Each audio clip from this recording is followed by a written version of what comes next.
Hi, everybody. Welcome back to another edition of VCTV. I'm your host, Kyle Ellicott. We're going to be talking about what it takes for a startup to become a publicly traded startup. We know that over last year, we had a wild, crazy season of SPACs and also reverse mergers and all kinds of different ways that companies took themselves from private into the public markets. We also had a lot of activity in the token space of doing something similar as well.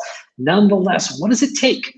It's not as easy as some may think. So we're going to break it down. We've got two great investors who are here to share their thoughts and insights, having worked with companies both as an entrepreneur and as an investor taking those public as well. So with that, I'm joined by two outstanding co-hosts. But before we introduce them, a big thank you to the LATOKEN team and to Maria for making today's episode of VCTV possible.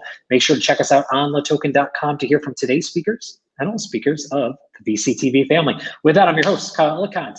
Welcome, gentlemen. So I'll have you go first today, a little intro, a little background. All right, no, thank you, Kyle, and happy to be here. So basically, one of the my background is all in corporate finance, and both I started my career with RBC Financial in Canada, and I worked in pensions, wealth management, as well as in private equity, and I had the opportunity to actually run a boutique investment bank from 2006 to 2009, where we did actually work with transactions, private transactions, some pre-IPO. So I'm really familiar with the public capital markets. And over the past 10 years, I've been focused on more of the earlier stage, venture stage companies, working with companies as an advisor, investor, all the way from seed stage to pre-IPO. And I think there's a lot of misconceptions about going public, and oftentimes it's not necessarily the right timing or the correct route. As the founder and CEO of altdac.com, what we're doing is creating alternative capital market, kind of a stepping stone for companies that will eventually want to go public. And now with the Reg A plus and crowdfunding rules, companies have an opportunity to kind of have a hybrid model where they're semi-public, but not necessarily fully public. And I think that's something that we can talk about as well. Absolutely. I definitely just took a note of it. So we're going to come back to here in just a few moments. Ben, welcome to the show. Always a pleasure. Intro and background. Great. Thanks. I'm Ben Narrison. I've just launched a new fund called Purple Octopus at the moment, which is a dedicated formation to seed fund, which will be anchored by NEA, where I remain a venture partner at the moment. Before that, I was a general partner in another venture firm, a small one called Canvas. And before that, I was an entrepreneur for 25 years. And my journey as an entrepreneur culminated in taking a company that I started on the back of a bar napkin public in 1999. The bubble burst and we took that company private. I was actually one of the first CEOs of a public company to ever have to sign a Sarbanes-Oxley doc. So a lot of things have changed since then. Some things have gotten better, some things maybe not. As the point was made that under the new sort of Jobs Act related things, you could get to be public.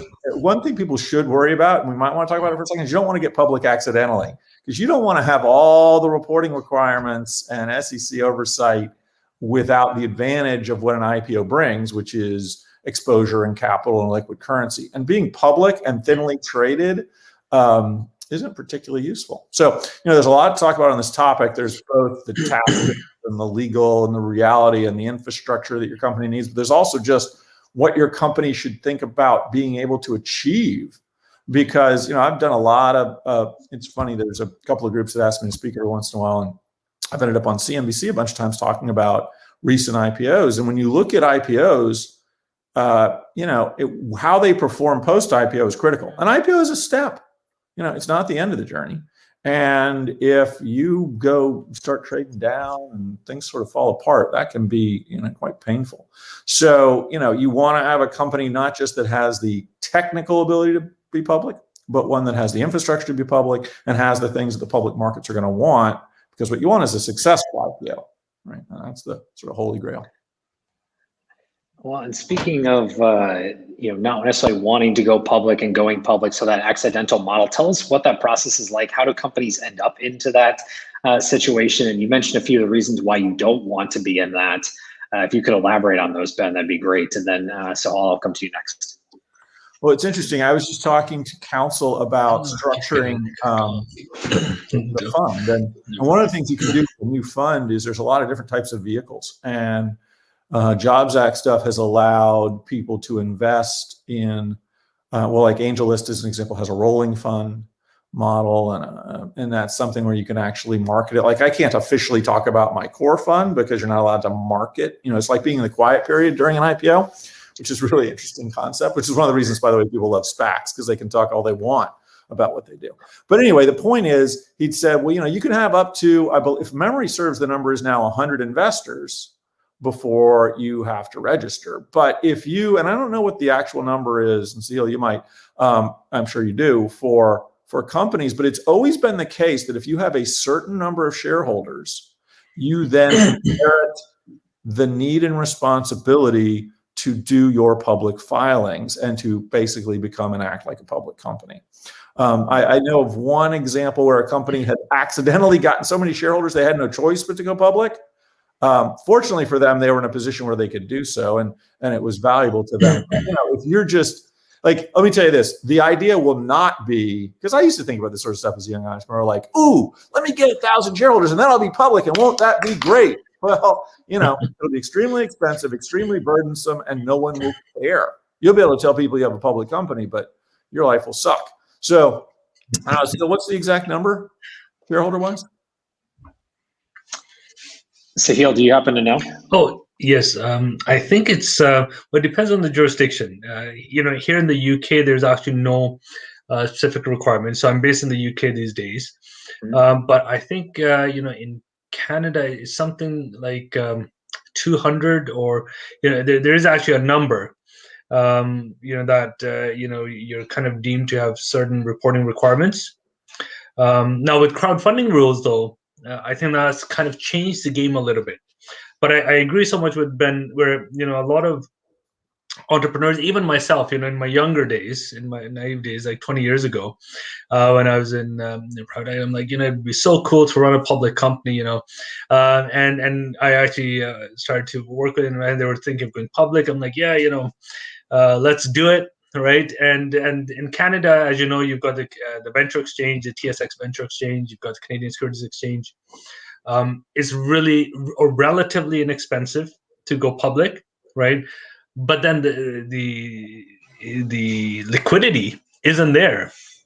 And the worst thing you want to do is go public and not get the market, or you're not ready, you don't have the traction, you're not sexy enough. And what ends up happening is you go public, you do an RTO or whatever strategy you use, you go public at 50 cents, $1, and then you just trend. And by the end of the year, you're sitting at 10, 20 cents, and you're running out of money, and you're actually raising capital at a disadvantage. And they're kind of like the living dead. If you look at, a lot of the venture exchange, there's so many companies that the liquidity just isn't there, and you're wondering, why are they public? Or why are they operating that model and taking on all this unnecessary cost to just remain public? Yeah. I just double checked, by the way, in the US, the number is 500. If you have 500 shareholders, you inherit the responsibility of being a public company. And I absolutely agree with the point you just made. Like, in the old days, so I was an entrepreneur for 25 years, but I had an occasional job.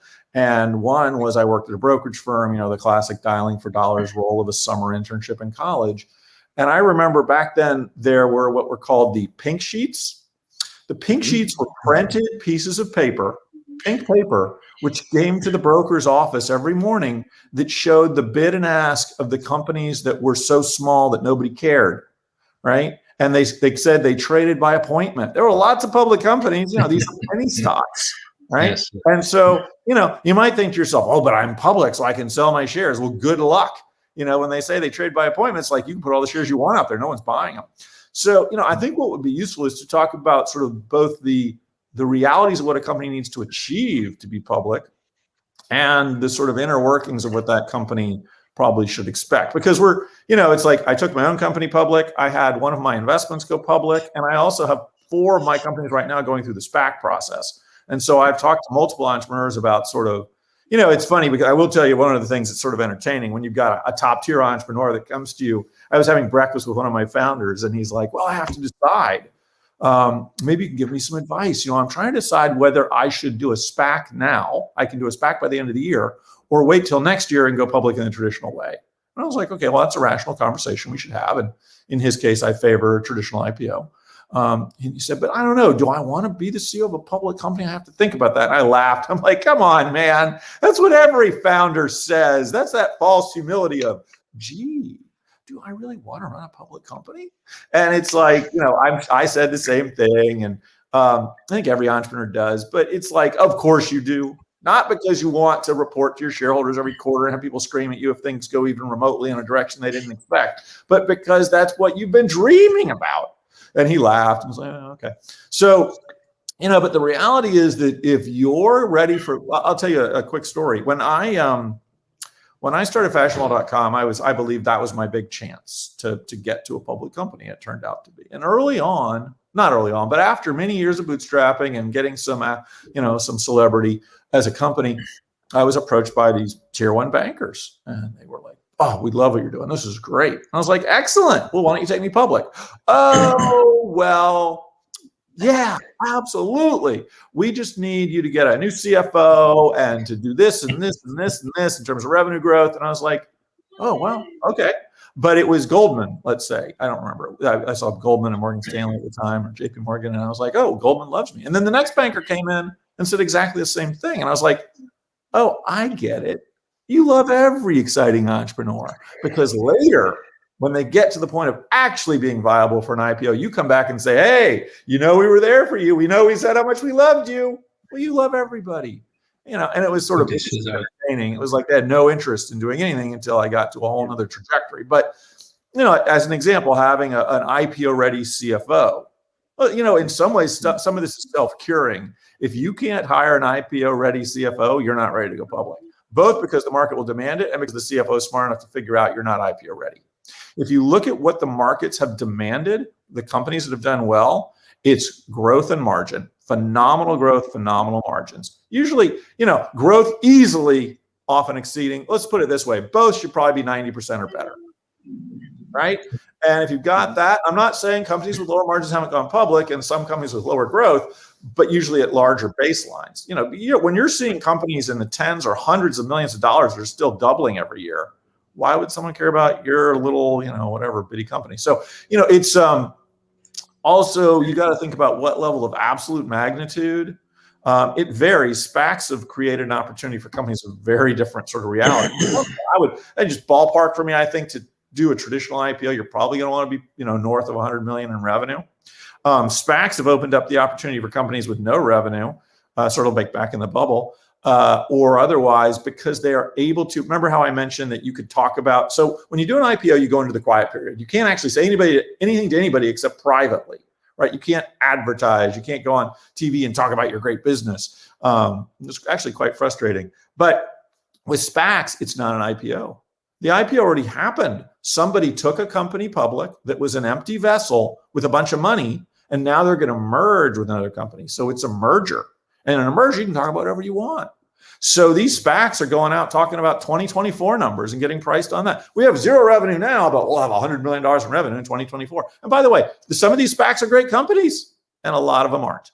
And you know, it's like anything. There's going to be a bifurcation of that market. You're going to have the stuff that was hype and smoke and mirrors that death spirals down, and you're going to have the things that were very high quality that just came out a little bit earlier than they would have planned on and continue. And you're noticing this already because right now the news is all about, you know, it's like I read 2 papers every morning, and it's like right now it's about the SPACs that let people down because their first quarterly earnings call wasn't where people expected it to be. And I will tell you this, at the end of the day, the underwriters or anybody that helps you do anything, when you don't perform as far as they're concerned, management let them down and they will punish the stock for it.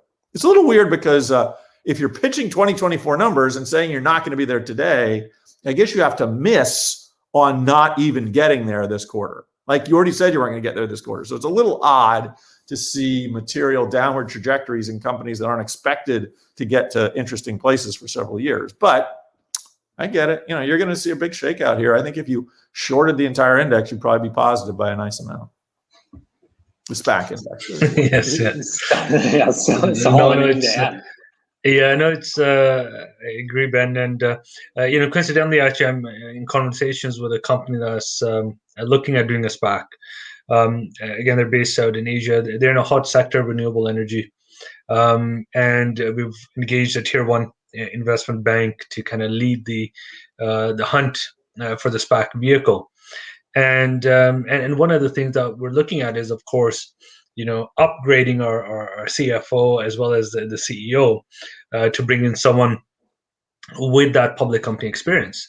And but what the SPAC process has done is kind of created this a loophole or kind of a bypass system for companies to go public relatively easy. And I think one of the key success metrics for a lot of companies that go public is just the sector and the timing. You in a way, you've got to be kind of the flavor of the year, right? And that makes a huge difference. And then the biggest challenge post IPO is just hitting your numbers or managing expectations, as I say, right? So and it's interesting, Ben. I'd like to kind of get your feedback in terms of what you think. Now, there's still a lot of SPACs kind of out there looking for deals. And I personally don't think that there's enough quality deals out there for the amount of SPAC money. They were looking at, I was talking to a journalist about this, like, I forget what the number is, but there's just this stunning, let's go with $7 billion worth of SPAC. I think it's like 20 billion or something. Yeah, it's a crazy number. Last year, middle of last year, I have this group called the Venture Corporate Innovation Alliance, which is like 200 corporate influencers in the sort of Fortune 500, where I use them for reference, for diligence, and they can use me for access to tech companies. And I like to introduce them to my founders. Anyway, one of them reached out to me from a major auto player, and he's like, why don't we do a SPAC? It's like, you've got the network, you've got the entrepreneurs, I got the money. And I was like, it feels a little late. And keep in mind, this was middle of last year. I started to think about it. And so I talked to some of my friends and I was like, well, what do you think? And how hard would it get the money? And I had several people tell me, oh, I can absolutely get you the money, but what's the company we're going to go after? And here's the thing about SPACs. When you do a blind pool, which is another name for a SPAC, you cannot have identified the company you're going to merge with. That's not allowed. So, I thought about it. I came up with two. Like, I could only think of all the companies I know. And keep in mind, I see 1,000 to 2,000 pitches a year. On the seed side, I fund 7 to 10. On the venture side, I fund 1. I could think of 2. One was my absolute favorite company in my portfolio, and I realized I wouldn't suggest they do a SPAC because, they're a Google scale opportunity. I want them to have the grand wonder of a traditional IPO and all the things that comes with it. And why should I, not let them reach that pinnacle? And the other one was a company I'm not involved in, but I'm impressed with. They had tried to do an IPO and it hadn't worked out, but their business is really growing exceptionally. And so I realized, yeah, you're right. There's just not a lot of inventory out there. And so here you have all this money and it has to go find deals. And that is why ultimately, here's the thing. If after, I believe the number is 2 years, you haven't identified a target and merged, you have to give the money back. And it's not free to do it. You're probably in for 6% of the underwriting cost of raise 100 million, you're out $6 million, right? Now, there's lots of ways those people that create SPACs are going to make money. But if you don't do a deal, you're out serious cash. So it's an ARB game, like your risk of losing 6% versus your upside of making money if you find a deal. So they're going to have to find deals. And I think the farther out we go, the worse the deals are going to get because, the cream gets skimmed off, then the whole milk gets skimmed off, and then you're left with watery whey or something. I don't know. So it is going to be a challenge. There are still great companies out there, but here's the thing. Like when my entrepreneurs come to me and ask me the question, if you're one of my great companies, my top 1%, what do you need us back for? Just wait and do a traditional IPO. Unless I do have one company that's sort of call it A- instead of A+. And I think they could benefit from a SPAC because it'll take them another 2 years to be traditional IPO ready. And with the SPAC money, they can do a lot of things to impact that trajectory. And they just, accelerate the process. Now, they'll have to dual track it. They'll have to build the team out in a certain way. They'll have to, really invest in a whole nother level of infrastructure from the standpoint of like their finance team, et cetera. But I could see it there. But generally speaking, inside baseball here, The companies I want to see do SPACs are the ones that are, maybe a step or two from where the traditional IPO is going to happen. And this is just like, oh, great, liquidity. We'll see. So I do think it's a very valid point. There's a lot more inventory. There's a lot more supply of dollars in SPACs than there is supply of companies that are adequate to make, those SPACs exciting. And at NEA, where I remain a venture partner, we've done some awesome companies in SPACs. So it does happen. I mean, there's some great companies out there, and this is the way they've chosen to do it. In fact, look, I had a buddy out of New York call me and he said, hey, we want to make sure you guys are aware of our SPAC. And I was like, okay, what's different about yours? Oh, it has, I think the number was $800 million in it. It's like, oh, well, that's a pretty big SPAC. Like if you're going to do close to $1 billion SPAC, man, you're not merging with little bitty startup. You're merging with, wow. I mean, that company has to be able to justify, because, it's not like you're buying $1 billion company. You're buying a $5 billion company, a $10 billion company, a $20 billion company. And then you got to raise the pipe, on and on and on. So, by the way, you do have to raise, you don't have to, but generally people raise the pipe, the private investment in public equity. And so you're going out to sophisticated investors, so they have to buy into the story. So it's not like you can just lipstick on a pig and roll it out to the farm and sell it off, when in fact, people are going to dig in and figure it out. So, I think it'll be tumultuous. I think there'll be a lot of vicissitudes in the SPAC market. And I think you'll end up coming out the other side with some great companies, and then you'll have a bunch that aren't, and then you'll have the dregs. Because to your point, Sahil, when you get there and you don't, well, let's put it this way, you spent $6 million to raise $100 million in a SPAC. You're 19 months into a 2-year window and you don't have a merger candidate. You tell me you're not going to take what you can get. Come on, man. Like, no one's throwing $6 million down the toilet because they're not willing to lower their standards, or at least very few people I know. And so, and on that positive note, we don't want to necessarily discourage startups from considering the public market, but I think the key point that we're trying to make here is it's not an easy route necessarily. And for a lot of startups, when I see pitches, a lot of startups, I ask them about their exit plan, and it's either, an IPO or a strategic sale, which is kind of your traditional, and they don't necessarily understand completely different ways. If you are really focused on doing a public offering, you have to kind of build the company in a different way than if you're necessarily looking for a strategic sale or a private equity sale, right? And that's, I think, an important point, because the requirements of a successful private equity exit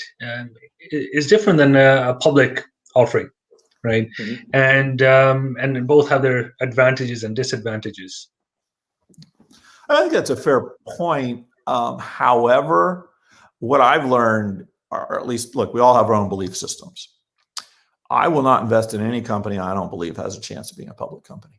I'm not interested in, the M&A outcome, put in money at 10 million, exit 100 million, right? Like, I need uncapped upside, and you get that from companies that can be public. And, one thing I would point out is when your ambition is so big that IPO is the possibility, you end up with a lot more M&A exit opportunities. So it's sort of hard for an entrepreneur to bifurcate those things. Now, I'm not saying that it isn't appropriate to build, like, there's people that are really smart that have figured out ways to find the holes in big businesses and then build the company so the big business will buy them, they'll tuck in to fill the hole. I don't know how people do that. But, I look at it as you find here's the thing about entrepreneurship. It's an incredibly difficult thing. Nothing ever works out as planned. You wake up every morning and somebody hits you in the face with a sledgehammer. The customer you thought was going to sign that day doesn't sign. I'll tell you, okay, here's the story. Here's how entrepreneurship goes. I'd spent a year working on a client. He calls me on Friday at 5:00. He's in New Jersey. I'm in New York. And he says, I've signed the contract. I have the check. Come pick it up. Now, I pride myself on my work ethic, but it's 5:00 on a Friday in Manhattan in the summer. And I'm going to have to take a train, because I'm cheap, to New Jersey to pick up this contract in the heat and taking a train in New York in the summertime. Blech.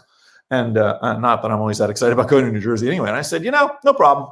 But would you mind if I came out Monday morning? I could sort of work it into my patterns and it'll be easy. No problem, Ben, come on over. He died that weekend. Oh. So, one, never be lazy. Never. You can never afford to be lazy as an entrepreneur, not even for a moment. And two, you never know what's going to go wrong. And so anyway, my point is it's hard. Nothing goes as planned. And, I love the best story, the best saying on entrepreneurship was credited to Mike Tyson. And somebody, I think Billy Taubman said this, quoting Mike Tyson to me once. He's like, everybody has a plan. Everybody has a plan when they step into the ring with me until I punch them in the face, right? And it's like, and that's entrepreneurship. So yes. You've got to have focus. You've got to have a northern light. You've got to have that northern light you are going to relentlessly navigate towards to avoid all the distractions and to sort of diminish the pain and suffering. And so my preference, and it's not for everybody, is that entrepreneur that wants something so big it'll change the world that they live in. And even if that world is, I don't know, bookbinding, right? Whatever world they've decided to pursue. And in doing that and in building a world-class company, you provide yourself lots and lots of opportunities and lots of options. But you're right, as you get more mature, if you've for some reason decided that, IPO is not of interest to you, you don't need a IPO ready CFO to sell the company to another business. But the better you build your company and the more ready it is. We just had the one big check I wrote for NEA was into a company called Divvy. And 2 years later, they sold to Bill.com, a public company, for a mix of cash and public stock for $2.5 billion. It was a very good outcome. But it was also a company that was on a path to be a public company of its own in a couple of years. So, it's when you have the other thing is, here's a lot of M&A buyers at the top level are buying you before you go public to take you off the market to eliminate a competitor. Just yesterday, I was talking to a buddy about that transaction. He's like, oh, we use Bill.com and we were actually just about to switch to Divvy. I was like, well, no, you don't have to. But smart of Bill.com to come together in that sort of a transaction. And in a $2.5 billion transaction is sort of an IPO level size transaction. So I don't disagree with you. I have a different sort of way of thinking about the world. And last point I'll make is someone once said to me, and this sort of favors your point, if you build a company to be ready to sell, you'll know that you're always taking care of the details. But, right, like if you always are thinking about all the details so that it's ready to be out there, to be merged, to be marketed, to be IPO'd, then you will pay attention to all the details. But when you go out and intentionally build a company to sell it, like I always find that to be both limiting and mercenary. And people always say mercenaries make missionaries do better than mercenaries, which is true. But you do have to have some mercenary in the company. So it's a little tough to have that plan. Some people are good at it, but not many. I've not come across many people that actually can achieve I'm going to build it to sell it to company X model. So it's tough. So gentlemen, I want to be cautious of time here. So Ben, I don't think there's any better closing thoughts than what you just gave out there for yourself. But if there's anything else you'd like to tell the audience, give it a shout. And then where can they find you online to continue the conversation and contact you about the new fund? Oh, well, nope. You see down below, zoop, pitch-ben.com. So if you've got an idea you want to pitch that you think can be public one day, it's anybody in the world can pitch me a video pitch and I promise them a video response. It's not, I don't promise it'll be quick, that I'll get back to you. And I've changed my model with LinkedIn, where I used to only take LinkedIn requests and say yes to people that I met. And now I take them from everybody, because who knows who's on the other side of the screen. So feel free. Thank you so much, Ben. Sahal, closing thoughts, anything to add, and where can you be found? Yeah, no, I think it's, we had a good conversation, and again, the only thing I would say is, for startups, again, there is opportunity in the public markets. You have to plan, be ready, and then there's always opportunities if you're ready. Right, you just have to be ready for the opportunity. And in terms of contact details, they can reach me at sahil@alldag.com, and then of course the LinkedIn, is my favorite social media platform. So happy to connect on LinkedIn as well. Wonderful, thank you. And remember that Mike Tyson quote, everybody. It's a great one to live by as well. And that being said, Ben, Sahal, thank you both very much for your time today. Audience, thank you as well for tuning in. If you like what you heard, Click subscribe, like, and share today's episode. Also, check out the archive on LATOKEN.com to hear from today's speakers and all speakers of the VCTV family. As Sahal and Ben gave their contact information, all three of us would love to hear from you. Reach out what you're building, what you're investing in, and anything else you'd like to continue the conversation with us about. But remember to add context where you heard us and where you met us as well. With that being said, everyone, have a wonderful day. I'm your host, Kyle Ellicott. We'll see you back here tomorrow for Thanks, more Kyle. VCTV. Yeah, thank See you. you guys. Thanks, guys. Cheers.